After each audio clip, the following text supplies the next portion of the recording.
Hi, my name's Jeanette Logan. I'm an occupational therapist, and I have Jill Tordick with me, who's a physiotherapist in Brandon Regional Health Center. The purpose of this video is to provide you with information that you need to know for your upcoming spinal surgery. The information it provided is general in nature, so please make sure that you take the time to consider your particular circumstance and plan for the best course of action in your recovery. Planning ahead of time to obtain equipment that you think that you'll need and to ensure that you have enough supports in place makes your stay in hospital and your transition home from surgery more seamless. Take notes throughout this video of any questions that come to mind and speak with your class facilitator after the video. They can help you troubleshoot to ensure a smooth transition home. This is a surgery that requires planning ahead of time. It is your responsibility to ensure that you are set up after your surgery. If you anticipate that you need help after surgery, you need to find those supports. If you anticipate that you will need equipment, plan accordingly.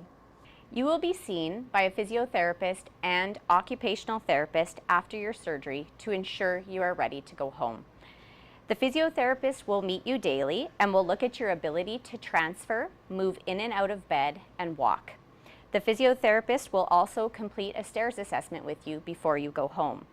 An occupational therapist will meet you the first day of surgery to discuss planning of discharge. They will complete a functional assessment with you before you go home, including your ability to get dressed and on and off the toilet.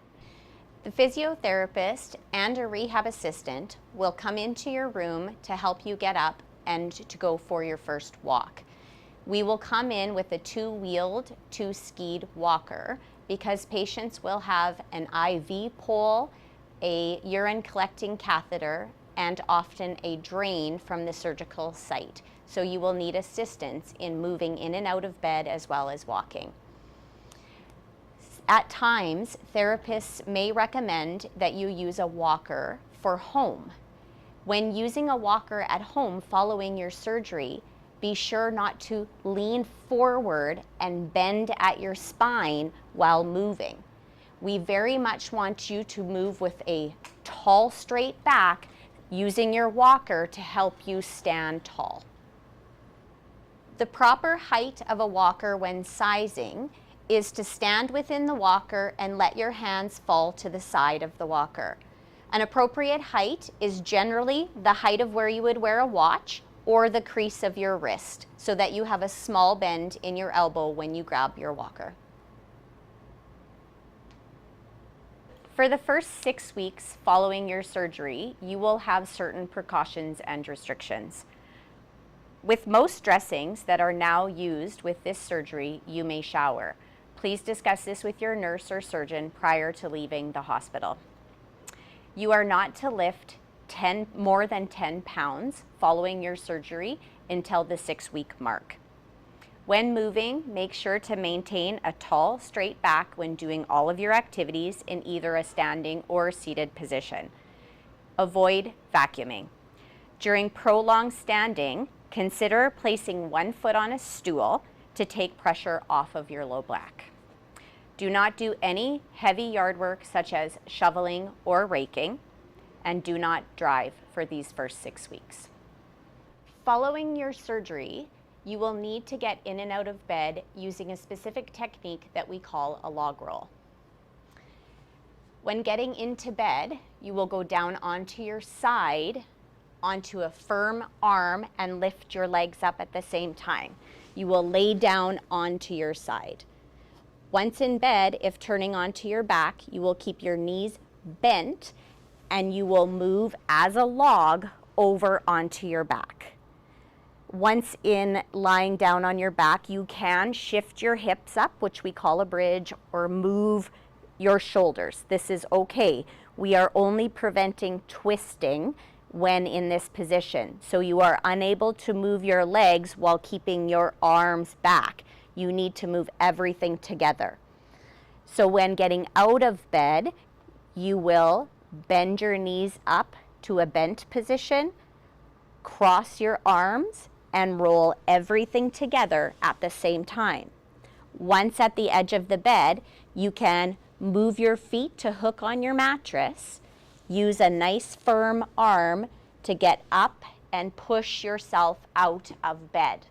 One of the mistakes that's often made is twisting. So when I get out of bed, I need to make sure that I don't use my hand and continue to twist as I'm sitting up. This is something that you need to practice prior to your surgery so that you get used to moving this way. Now think about your home environment. Think about how you get in and out of your house.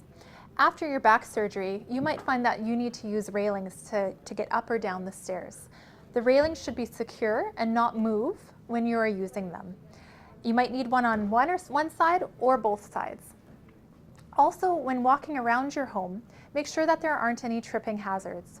Remove any throw rugs, or if you think that you might be using a walker after your surgery, make sure that you've got clear walkways to use your walker. Consider the setup of your bathroom. Sitting down or standing up from a low seat height is likely to be uncomfortable right after surgery and places strain on your back. Consider the use of a raised toilet seat. If you think you need additional supports to stand, there are toilet safety frames that can be installed around your toilet, or a grab bar may be able to be installed on the wall. Using a towel rack to stand or leaning on a pedestal sink to stand is not advised.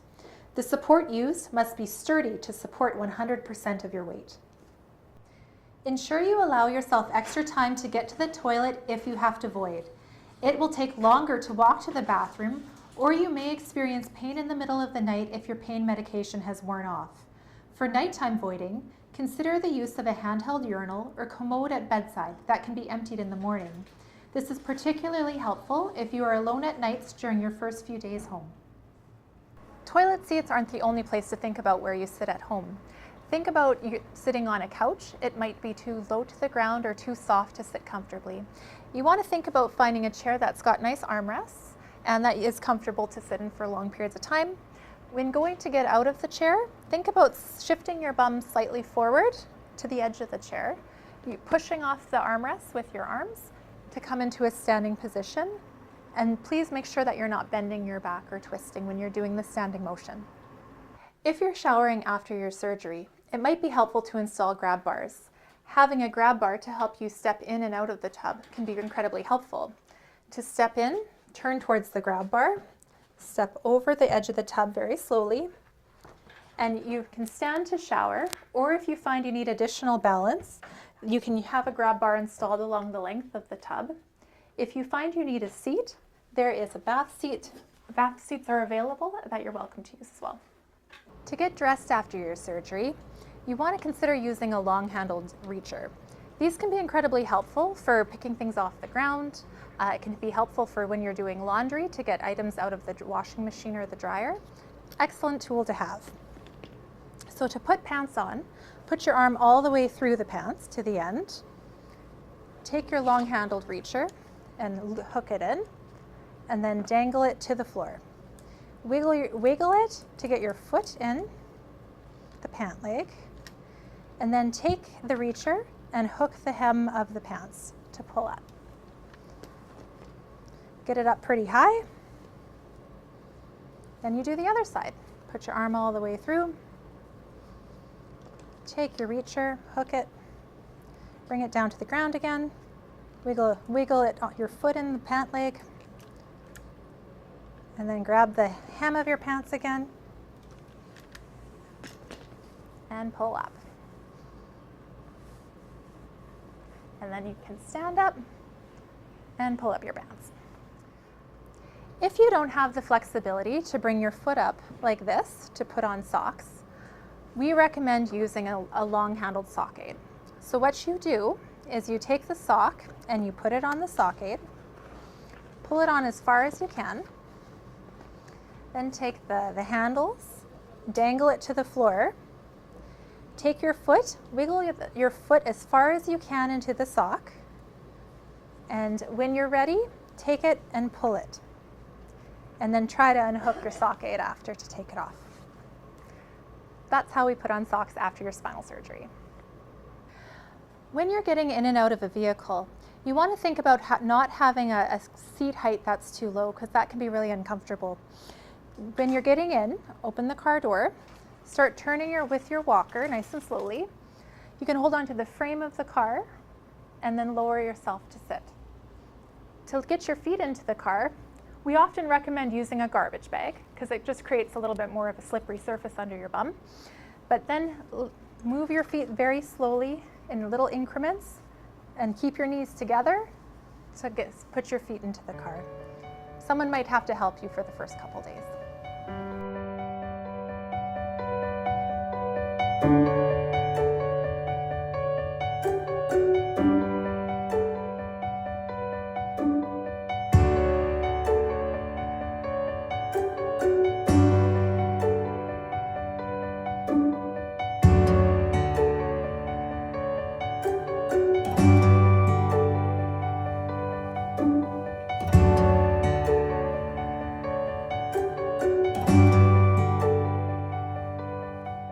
Your physiotherapist will give you an exercise sheet, and we will expect for these exercises to be done at home. Each exercise being done 10 times and repeating that once throughout the day and working towards 3 times a day. Our rehab assistant and/or physiotherapist will also come into your hospital room to review these exercises with you when you're staying in the hospital. The following 6 exercises on the first page will be done laying in bed. Exercise number 1 is a glute squeeze. You will squeeze your rear end muscles together and hold for 5 seconds. We will repeat this 10 times. Exercise number 2 is pressing the back of the knees into the bed, which will tighten up your thigh muscles. You can do both legs at the same time for this exercise.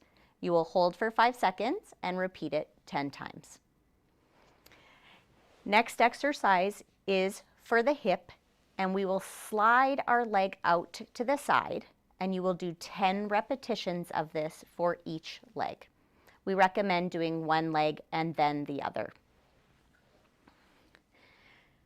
Our next exercise is a heel slide up towards your rear, and you will do 10 of these controlled heel slides for each leg. We often recommend, if you have difficulty with sliding exercises, that you could place a plastic bag or garbage bag at the foot of the bed, and you could use this to help you slide your foot. The next exercise is bridging, and in bridging you will bend up each of your knees, sliding them up into a bent position, and then placing your hands on the bed for support and pushing your rear end up off of the bed. Okay? This does not need to be a large exercise. In fact, we encourage it being a smaller movement. Our last exercise is what we would call a march. So you start with a bent position of your knees with your back pressing down against the bed to tighten your stomach, and you will lift one leg at a time about 6 inches off of the bed, and you can alternate legs, or you could do 10 repetitions of the right side followed by 10 repetitions of the left. On the second page of your exercise sheet, we have an exercise called a clamshell. This is done inside lying, and we would do it on each side, 10 repetitions. Place a small pillow between your knees, keeping your feet together. You will lift your top knee and hold. Be careful not to over-rotate your pelvis. It should not be moving. This is a very small movement of opening up the leg, keeping the feet together and holding. Complete 10 of those, and then you would log roll and complete 10 on the other side. Our next exercise on page 2 is a sit to stand. You can start this in a nice firm chair, preferably with armrests to assist you in getting in and out of the chair. It's important to move your rear end forward, as we said before in the video, for greater ease of moving out of the chair. You want your feet about hip width apart, and you will perform the exercise by leaning your nose out over your toes and pushing up into a straight position. It's important for you to see that as I'm moving, I'm not flexing at my back, okay? So when we go down into sitting again, we would back up, feel the edge of the chair, Reach nose over toes, arms to armrest, and sit back into the chair. If we were to do this wrong, it would look like this.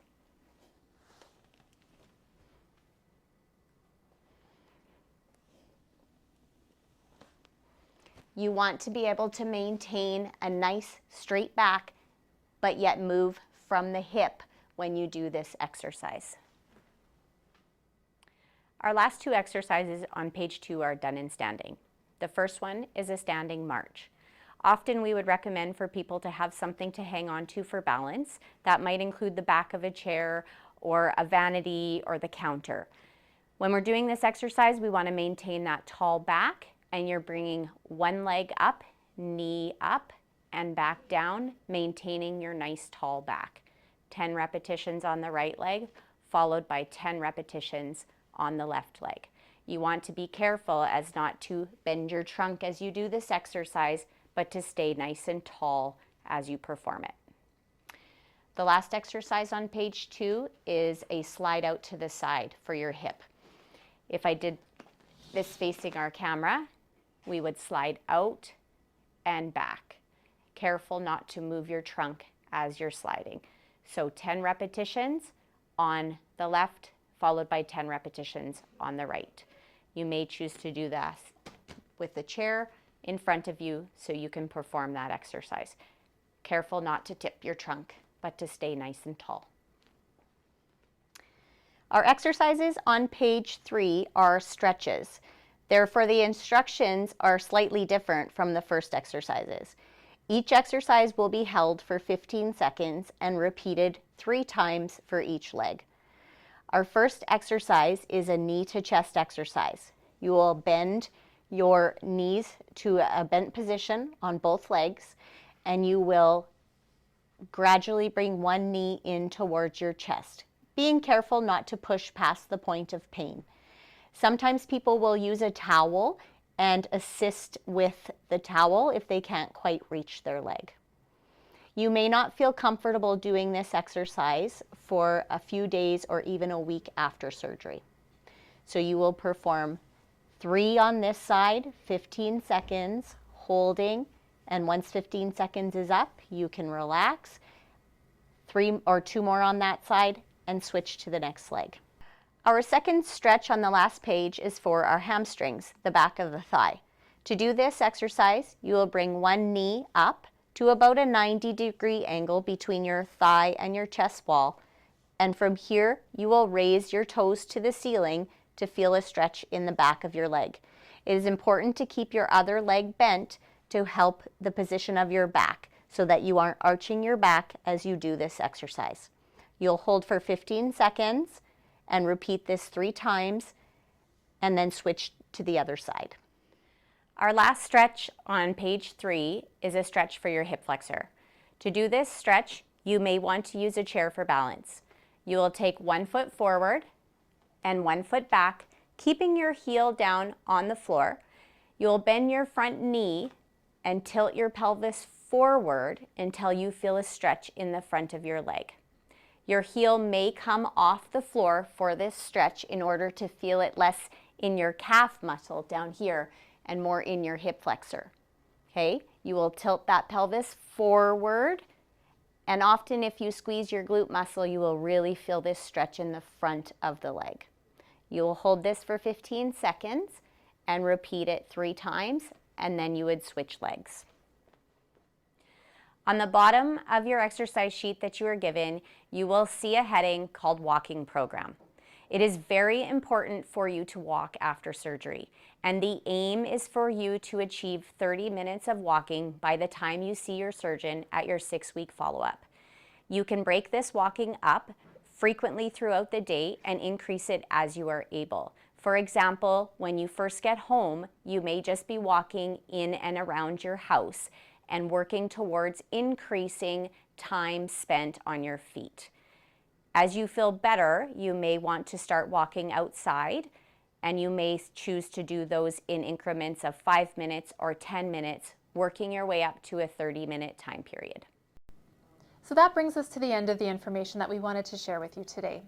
Thank you for your time, and thank you for really taking into consideration all the preparation and steps that you need to take in order to be ready for your upcoming back surgery. You will be seeing occupational therapy and physiotherapy and nursing after your surgery. So if you do have any additional questions that arise after your surgery, please feel free to talk to your team members. You have an in-class facilitator with you who can answer your questions as well. Thank you so much, and good luck on your surgery.